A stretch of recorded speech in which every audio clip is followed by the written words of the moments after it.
વાંકાનેર તાલુકા તથા city police મથક વિસ્તારમાં 4 મહિના દરમિયાન પકડાયેલો ₹63.78 લાખનો વિદેશી દારૂ આજે અધિકારીઓની ઉપસ્થિતિમાં રોલર ફેરવીને નાશ કરવામાં આવ્યો હતો.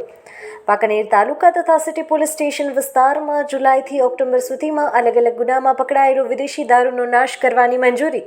નામદાર કોર્ટ તરફથી મળતા આજરોજ વાંકાનેર ચોટીલા નેશનલ હાઈવે પાસે ગારેડા ગામ તથા રંગપર ગામ વચ્ચે હોટલ તીરથ પાસે આવેલા જૂના પડતર ડામર રોડ ખાતે દારૂનો નાશ કરવામાં આવ્યો હતો. આ કામગીરીમાં વીડી સાકરિયા તથા ઇન્ચાર્જ નાયબ પોલીસ અધિક્ષક આરટી વ્યાસ તથા ઇન્સ્પેક્ટર નશાબંધી અને આબકારી ખાતું રાજકોટ SC વાળા, પોલીસ ઇન્સ્પેક્ટર